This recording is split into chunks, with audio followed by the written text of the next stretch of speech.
In today's video, I'll be showing you 4 Christmassy DIY projects for you to try out, all of which are super easy to do, and they really got me into like the festive mood, so hopefully they do the same for you. I've never done a video like this before, but I loved it. Some of the projects, or like maybe one that comes to mind, didn't quite work out, but the ideas were there nonetheless. The other ones I really want to make again and again because I just think they were so cute and I can't wait for you to see the projects. So with that being said, let's get into the video.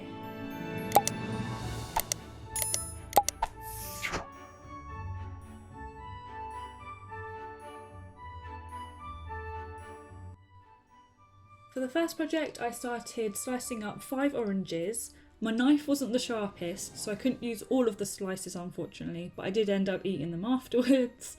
I then started placing all of the slices onto some kitchen roll just to soak up the juices, which would massively help later on when drying them in the oven. So I started dabbing them as well. Once the oranges were as dry as I could possibly get them with the kitchen roll, I then started placing them onto my tray. I'd already preheated my oven at 90 degrees Celsius, and the oranges would be going in for 4 hours in total, but I'd be flipping them after 2 hours. So this is what they look like after 4 hours, and now it was time to grab my needle, grab some yarn and actually start sewing the garland together. I tied a loop on one end of my cord just so that none of the slices would slide off during the sewing process, and then once that was tied on, I was ready to sew. This was really therapeutic because it was very basic sewing, just going in, making a small line and then going back in again. And I did this with every slice and would spread them out as I went along just so I could gauge how many slices I needed for my garland, making sure it wasn't too sparse nor overcrowded as well.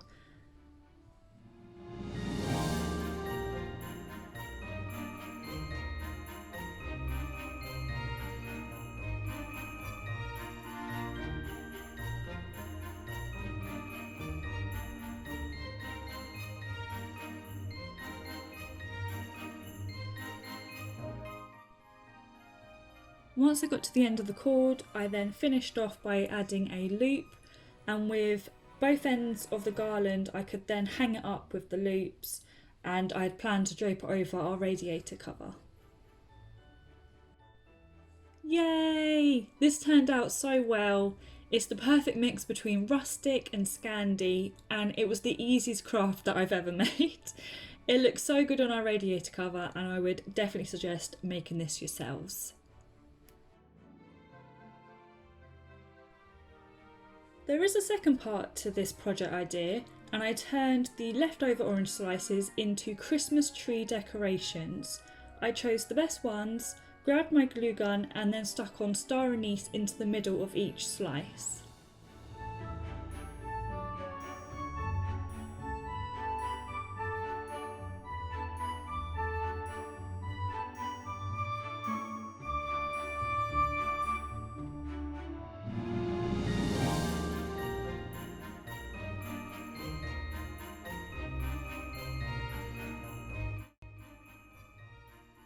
I grabbed my sewing needle again and some yarn that I'd saved from an old jumper. I then sewed the yarn through each orange slice as a way to hang it up later on, and it was a simple case of just pushing the sewing needle with the yarn through, gauging how much yarn I wanted, giving it a bit of a trim, tying it on and then knotting it at the end to make it secure.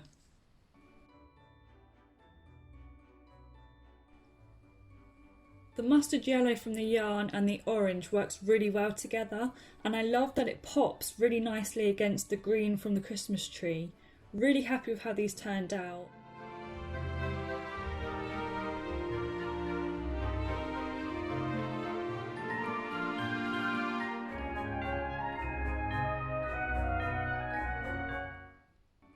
For my next project, I ordered different size wooden beads off of Amazon. I grabbed the biggest ones and my gold acrylic marker pen and drew a very simple line drawing of some leaves and a stem all the way round. When I was doing some research for this project, I fell in love with that felt garland from Anthropology, and I loved the gold design. And I know that wooden beads at the moment are massive in interior decor, and I hadn't actually seen anyone draw onto them. We've been embracing the naturalness of them, which I love, but I just wanted to try something new, something different. It didn't turn out how I really wanted to. If I was going to do it again, I'd probably use a fine liner instead. Still do it with the gold, but the lines were quite chunky. And yeah, it was just something a bit different. And with being creative, I think it's so good to just push the boat out sometimes. With the other beads that I'm using for this project, I put them into mugs, the most festive ones I have, just because it would be easier to grab them as I was threading them along.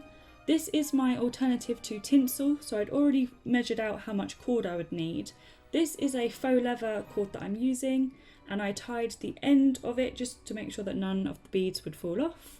I'd already figured out the order of the beads that were going to go on, and put my favourite Christmas playlist on and simply just threaded them through until I got to the end of the cord.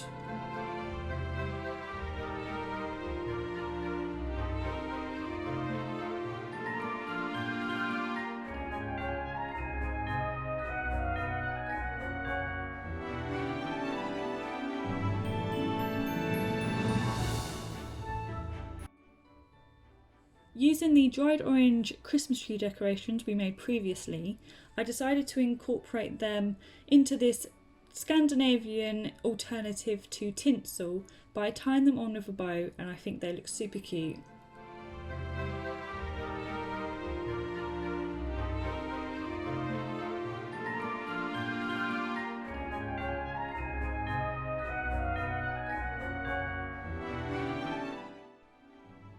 Once I got to the end, I secured it by tying a knot and then trimmed the end.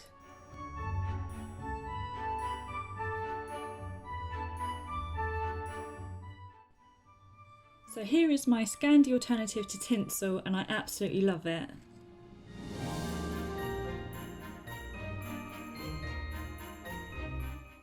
This next project is inspired by YouTuber Exo McKenna. I bought 6 fillable glass baubles off of Amazon, and just like she did, I also ordered a bouquet of dried floral stems. And again, just like she did, I'll be using a pair of tweezers just to help me position the floral stems in place. So the first thing I did was split my bouquet in half.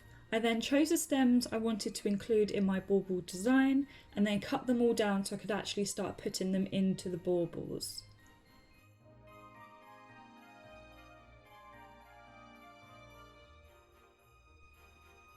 Going into this, I didn't have a design in mind.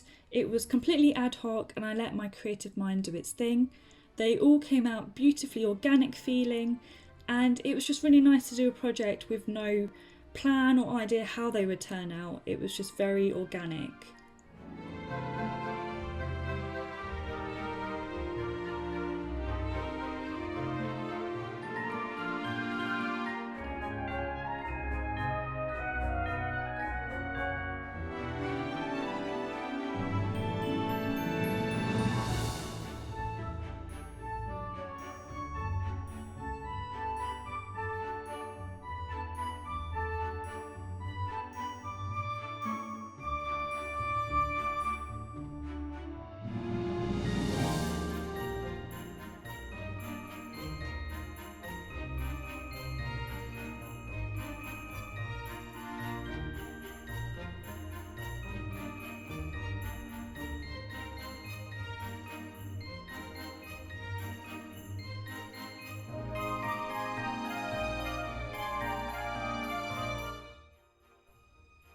For the final project, I wanted to create something to specifically decorate the window space with. To do this, I grabbed a piece of driftwood from my stock, some fishing thread, as well as some wooden snowflake Christmas decorations that I've not really known what to do with. I start off by removing the gold thread, which is still attached to the snowflake decorations, and threading through the invisible fishing thread instead, tying it on, ready for the whole thing to then be tied on to the driftwood.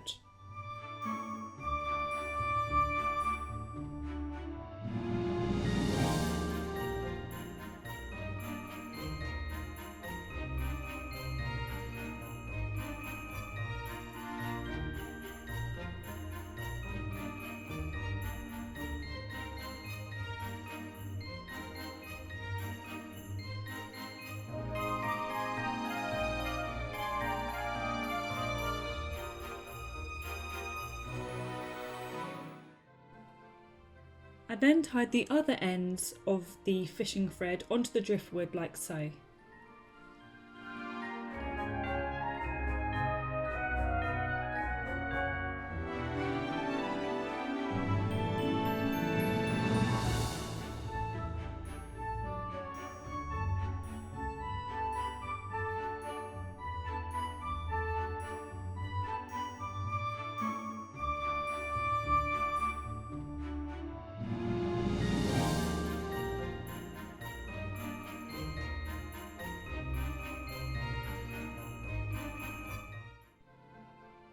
Once all of the loose threads were trimmed, I then attached a piece of twine, tying it at either end of the driftwood, almost ready to hang up.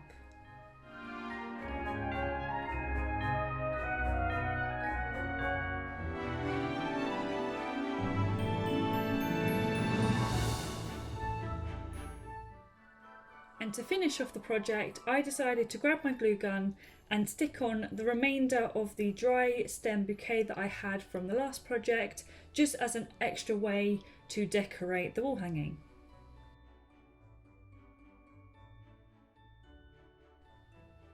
So this should be the finished piece, except I really didn't like the plasticky shininess coming from the fishing thread, and instead of leaving it, I decided to undo everything. I then used natural macrame cord instead, retied everything, and I feel like it really suits the style of the piece better. It was really easy to do, and I think because I went back and changed it, it's made me like the piece even more, and hopefully it lasts for many Christmases to come.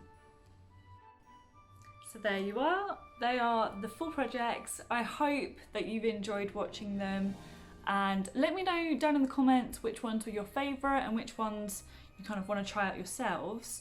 And if you don't already, please go and follow me on Instagram at, it's all lowercase, at goinghome.design.